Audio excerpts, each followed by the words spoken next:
I'll give the floor to the representative of Greece.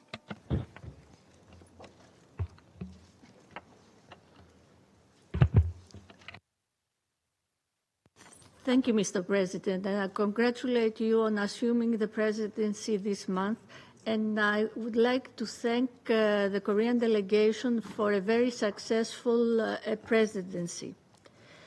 Mr. President, I would like to thank ASG and SRSG designate Miroslav Jenca for his briefing and wish him all the best in the new role he is about to assume. Greece reiterates its unwavering support to him and to the United Nations Verification Mission in Colombia and appreciates the good offices it provides in facilitating the effective implementation of the peace agreement. Saludo también. I'd also like to welcome the presence of the ambassador from Colombia today. Process in Colombia, anchored in the 2016 peace agreement, and commends the progress achieved primarily in the rural reform and the reintegration of ex-combatants.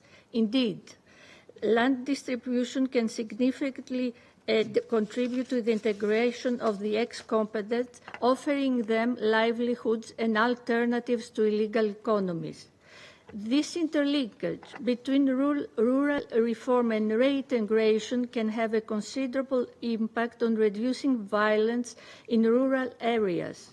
We urge the Colombian government to continue working on the full implementation of the final agreement, focusing especially on providing security guarantees, enabling state presence in violence-affected regions, and empowering Afro-Colombian indigenous populations.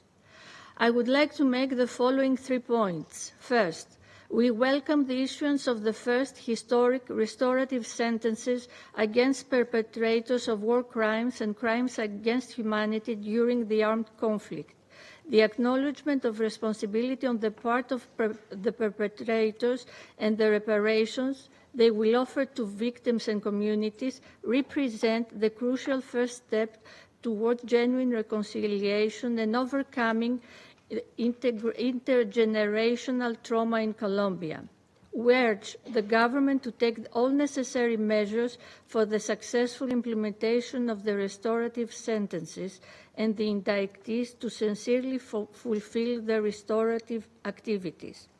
Second, we condemn political violence and are deeply saddened by the death of Senator and presidential candidate Miguel Uribe, and we express our condolences to his family and to the people of Colombia.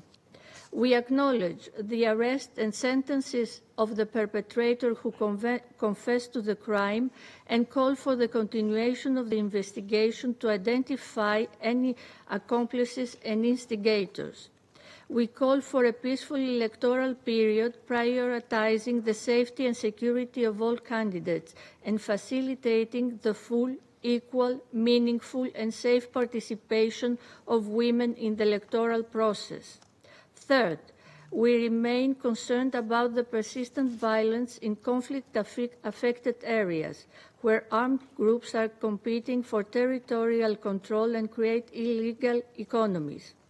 We condemn all related attacks and encourage the government to pursue peace dialogue only with actors that are genuinely committed to peace. At the same time, we commend the demining initiatives that took place during the reporting period, which will contribute considerably to the protection of civilians and rural populations. Mr. President, in conclusion, Greece reiterates its support to the peace process in Colombia, which seeks to address the root causes of the conflict and the historic injustices. On our part, we remain committed to a Colombian-led and Colombian-owned peace process that will rectify the inequalities of the past and provide justice to the victims and survivors of the conflict. I thank you. I thank the representative of Greece.